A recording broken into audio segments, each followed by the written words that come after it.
அனைவருக்கும் வணக்கங்க. நான் இப்போ நந்தியேஸ்வர அஸ்ட்ராலஜிலேருந்து பேசுகிறேங்க. இப்போ ஒரு சிலர் பாதகம் மாரகம் நான் சும்மா நம்பர் மட்டும் போட்டு விட்டுட்டேங்க. இந்த மாதிரி விவரமாக மாதிரி பாடம் போட்டுங்க நான் அவங்களுக்கு சொல்லித்தரல. அதனால் அவங்க புரியலன்னு ஒரு சிலர் ஒரு 4-5 பேர் கருத்து சொல்லியிருந்தாங்க. மேம், அடுத்த தடவை நீங்கள் கட்டம் போட்டு நம்பர் போட்டு சொல்லி கொடுங்க. பாருங்கள், ஃபஸ்ட்டு இந்த நம்பர் தாங்க முக்கியம். லக்னத்துக்கு தாங்க பார்க்கணும். அடிக்கடி நான் இதே தான் சொல்கிறேன். ஒவ்வொன்றும் ராசி பார்க்குற மாதிரி வருங்க, ஒவ்வொன்றும் லக்னத்தை பார்க்குற மாதிரி வருங்க. இப்போ பாருங்கள், ஒவ்வொன்றுக்கும் கிரகம் அந்தந்த அதிபதி உங்களுக்கு தெரியும். அதே தாங்க இதுக்கும் வரும். இப்போ சரம் எது, சிரம் எது, உபயம் எதுன்னு நான் கொடுத்துட்டேன், ராசியும் கொடுத்துட்டேன். இப்போ பாருங்கள், மேசத்துக்கு சரமாக வரும், கடகத்துக்கு சரம் வருங்க. இது பாருங்கள், சரம்னு எழுதியிருக்கேன். மேச லக்கணம், கடக லக்கணம், துலா லக்கணம், மகர லக்கணம், இந்த 4 சரராசிங்க. சரத்துக்கு 11ஆம் தான் அமர்ந்த வீட்டிலேருந்து 11ஆம் நம்பர் எண்ணினீங்கன்னா அந்த வீடு அது வருங்க. எது பாதகத்தை தரக்கூடிய கிரக அமைப்பு வருங்க. பாருங்கள், இதை எழுதிக்கோங்க, இதை எழுதி வச்சுக்கோங்க.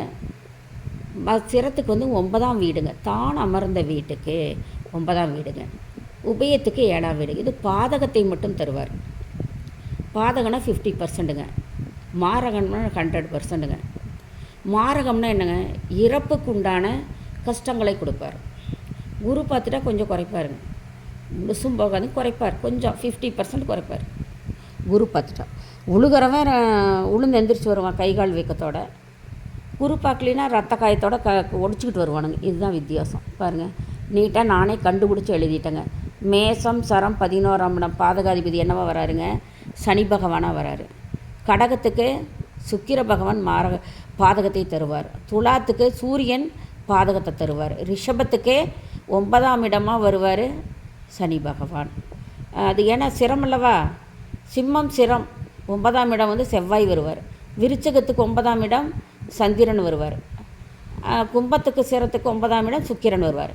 இந்த லக்கணத்தை எழுதி கூட நீங்கள் இதை எழுதி வச்சுக்கலாம், கண்டுபிடிக்கணும்னு அவசியம் இல்லைங்க. இந்த நம்பர் பாவத்துக்கு எது மாரகத்தை தரக்கூடிய சரத்துக்கு 2-7ங்க வீடு மாரகத்தை தருவார். சிரத்துக்கு 3-8 மாரகத்தை தருவார். உபயராசிக்கு 7-11 மாரகத்தை தருவார். இதுதாங்க மாரகம். பின்னாடி எழுதியிருக்காங்க. இது பாதகாதி மட்டும் எழுதிக்குங்க, பாதகாதி மட்டும் எழுதிக்குங்க. பாருங்கள், எழுதிக்குங்க, நோட் பண்ணி எழுதிக்குங்க. அதுக்கு தான் கொஞ்சம் நான் வெயிட் பண்ணி நான் உங்களுக்கு பிடிக்கிறேன். பாருங்கள், ஒவ்வொரு வீட்டுக்கும் எப்படி என்றதுன்னு ஒரு மாடல் சொல்லித்தரேங்க. இப்போ பாதகம் சரம், சரலக்கணத்தை எது வேணாலும் எடுத்துக்கலாம். இப்போ நம்ம கடகத்தை எடுத்துக்கலாம். சரத்துக்கு எதுங்க, 11ஆம் வீடு. பாருங்கள், 1 2 3 4 5 6 7 8 9 10 11. அப்போ இந்த வீட்டுடைய அதிபன் யாருங்க, சுக்கிரன். அப்போ கடகத்துக்கு பாதகத்தை கொடுக்கறது யாருங்க, சரத்துக்கு. பாருங்கள், சரத்துக்கு கடகத்துக்கு சுக்கிரன் எழுதியிருக்கணுங்களா. அப்படி ஒவ்வொரு வீடும் நம்ம எண்ணி பார்த்து தாங்க போடணும். எண்ணி பார்க்காம நம்ம போடவே கூடாது, எண்ணி பார்த்து போடணும். சரமாக இருந்ததுன்னா 11ஆம் வீடு தான் அமர்ந்த ராசி. நான் லக்கணத்தில் இருந்து எண்ணணுங்க. சரத்துக்கு 11, சிரத்துக்கு 9, உபயத்துக்கு 7ங்க.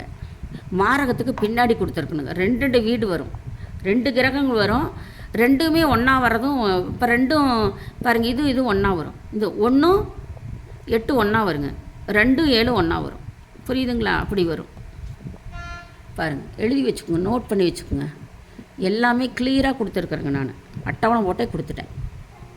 இப்போ அதே மாதிரி சிரத்துக்கு 9ஆம் வீடு பாருங்கள். சிர ராசி ஏதாவது எடுங்க. இது சிரத்துக்கு என்னது, 9ஆம் வீடு. இங்கேருந்து என்னங்க, கும்பத்துக்கு 1 2 3 4 5 6 7 8 9 சுக்கிரன் வருவார். சிரத்துக்கு கும்பத்துக்கு 9ஆம் வீடு சுக்கிரன் வருவாங்க. சிரத்து கும்பம் பாருங்கள், சுக்கிரன் வர்றார். பார்த்தீங்களா? அப்படி நான் கண்டுபிடிச்சே எழுதியிருக்கேன். நீங்கள் இந்த அட்டவணை மட்டும் எழுதிக்கிட்டிங்கன்னா போதும். அவங்கவுங்க லக்கணத்துக்கு குறித்து வச்சுக்கோங்க. மற்ற லக்கணத்துக்கு இது பயன்படுங்க, குறித்து வச்சுக்கோங்க. உங்களுக்கு இது பயன்படுங்க. இந்த தசா காலத்துலேயும் புக்தி காலத்துலேயும் ரொம்ப சிரமப்படுத்தும். இப்போ ஒருத்தருக்கு சனி தசா சனி புத்தி வந்துன்னா என்ன ஆகும், அது ஆப்போசிட்டு. தசாவுக்கு பகையான புக்தி இருக்குதுங்க, அது வந்தாலும் கஷ்டத்தை கொடுக்கும். 2 உங்களுக்கு வந்துருச்சுன்னு வச்சுக்கோங்க.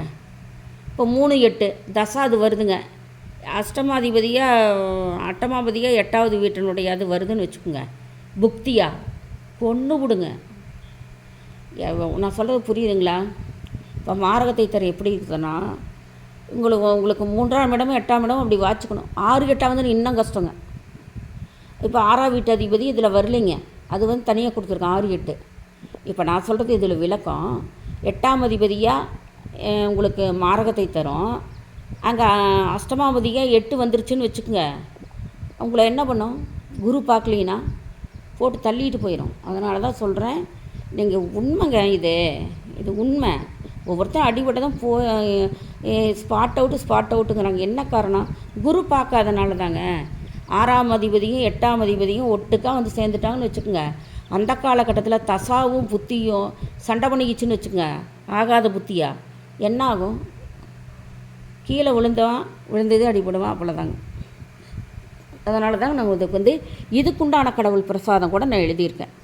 அது கொஞ்சம் குறைக்குங்க. நாளைக்கு பாருங்கள், சனி மகா பிரதோஷம் என்னைக்குங்க? 17/8 சனி மகா பிரதோஷம் வருதுங்க, 17/8. அப்போ அதெல்லாம் சனிக்கிழமை சனிதசா சனி புத்தி வரவங்களுக்கெல்லாம் நான் பிரசாதம் கொடுத்துருக்கேன். புக்கை பார்த்துங்க.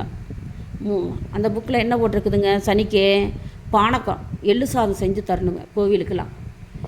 நாளைக்கெல்லாம் பிரதோஷத்துக்கு எள்ளு சாதம் கொண்டு போய்ங்க படைச்சிட்டு உங்கள் கையால் எடுத்து கொஞ்சம் பிரசாதம் வர பக்தர்களுக்கு கொடுத்தீங்கன்னா உங்களுக்கு அது எவ்வளோ விசேஷம். அதை பார்க்கவே மாட்டேங்கிறீங்க. என்னமோ சொல்ல வராங்க, அது முழுதும் ஒரு நிமிஷம் தான் அது போட்டிருந்தேன். அது யாருமே வியூஸ் அது பார்க்கவே இல்லைங்க. எள்ளு சாதம் கொடுத்து பாருங்கள் சனி மகா பிரதோஷத்துக்கு. அந்த சனி தசை நடக்கிறவங்களுக்கு நடக்கட்டும், நடக்காத போகட்டுங்க, அந்தந்த காலகட்டத்தில் அந்த பிரசாதம் கொடுத்துருக்கேன். அவங்கவுங்க தசாவுக்கும் அந்த புக்தி நடந்தால் கொடுக்கலாம், தசா நடந்தால் கொடுக்கலாம். போதுங்களா? இந்த மாதிரி அடுத்ததுங்க பாதகாதிபதி. அடுத்ததுங்க எழுதியிருப்பீங்கன்னு நினைக்கிறேன், அதுக்கு தான் நான் இவ்வளோ வெயிட் பண்ணேன். இப்போ வந்து மாரகாதிபதி. சரலக்கணத்துக்கு மாரகாதிபதி 2 7ங்க. அதே மாதிரி சிரத்துக்கு வந்து மாரகாதிபதியாக 3 8 வருவாங்க. அதுலேயே ஒன்று கூட்டுங்க, ஞாபகம் வச்சுக்க. 2 7 அடுத்து 3 8, அப்புறம் 7 11. உபயத்துக்கு 7 11. அந்த வீடும் நான் தெளிவாக கொடுத்துருக்கேன் பாருங்கள். வீடு எவ்வளோ தெளிவாக கொடுத்துருக்கேன் பாருங்கள்.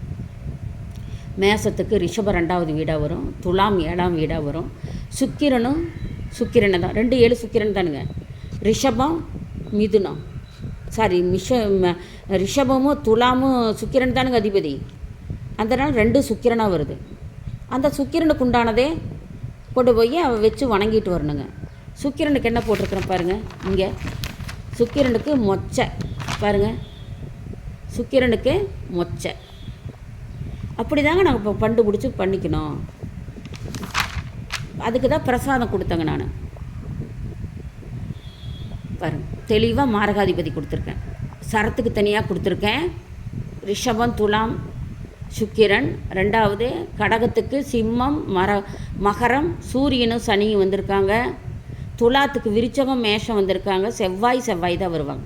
எப்படி? செவ்வாய் முதல் வீடுங்க. ஆனால் இங்கேருந்து அவங்க என்னும்போது துலாத்துலேருந்து 7வது வீடாக வரும், விருச்சகம் வரும். 2க்கும் ஒரே அதிபதி செவ்வாயும், 2க்கும் செவ்வாய் தாங்க வருவாங்க. பாருங்கள், சிரத்துக்கு பாதகாதிபதி கிரகங்கள் 3 8ங்க. 3 8க்கு ரிஷபம் சிம்மம் விருச்சகம் கும்பம். இதில் சிரத்துக்கு மாரகாதிபதி 3 8ங்க. அதே மாதிரி உபயத்துக்கு மாரகாதிபதி கிரகங்கள் 7 9ங்க. இப்படி தான் கொடுத்துருக்கேன். இப்போ வந்துங்க நான் ஒன்று முக்கியமாக ஒன்று சொல்லிக்க விரும்புகிறேன். நிறையா பேர் பார்க்குறீங்க, பார்த்து வந்துங்க எங்களுக்கு லைக்கு வரலன்னா அந்த என்கரேஜ் குறையுதுங்க, கொஞ்சம் ஆர்வம் குறையுது. கொஞ்சம் ரிஸ்க் எடுத்து நம்ம நிறைய சொல்லித்தரோமே. இவங்க கிளாஸ் கூட நீங்கள் போய் பார்க்க வேண்டாம், சும்மா பொழுதுபோக்குற டைமில் இவ்வளோ அழகாக எழுதி நீங்கள் நோட் பண்ணி வச்சுக்கிறீங்க. எங்களுக்கும் கொஞ்சம் லைக் பண்ணுங்கள், எல்லாத்துக்கும் அனுப்புங்க, ஷேர் பண்ணுங்கள், சப்ஸ்கிரைப் பண்ணுங்கள், எங்களுக்கு கொஞ்சம் என்கரேஜ் பண்ணுங்கள். அது லைக் பார்த்துட்டு என்னடா இவ்வளோ பேர் பார்க்குறாங்க, லைக் பண்ண மாட்டேங்கிறாங்க, சப்ஸ்கிரைப் பண்ண, அதில் இப்படி ஒரு கையை இப்படி தொட்டு வைக்கிறதுல என்னங்க ஆயிரும்? என்கரேஜ் பண்ணுங்கள் எங்களுக்கெல்லாம். நாங்களே இப்போ ஸ்டூடெண்ட், 1வது ஸ்டூடெண்ட்டு தான், கற்றுக்கிட்டதை உங்களுக்கு நான் சொல்லித்தரேன். எல்லாத்துக்கும் லைக் போடுங்க, எல்லாத்துக்கும் ஃபார்வேர்டு பண்ணுங்கள், கொஞ்சம் ஆதரவு கொடுங்க, லைக் பண்ணுங்கள். பாருங்கள், இதெல்லாம் எழுதி வச்சுக்கோங்க. அடுத்த பாடம் வந்து கொஞ்சம் விரிவான பாடமாக வருங்க. அது உயர்நிலை வகுப்புக்கு வர மாதிரி வருங்க. இதெல்லாம் அடிப்படை நிலைக்கு வர மாதிரி போட்டிருக்கேன். நன்றி. சுபங்க.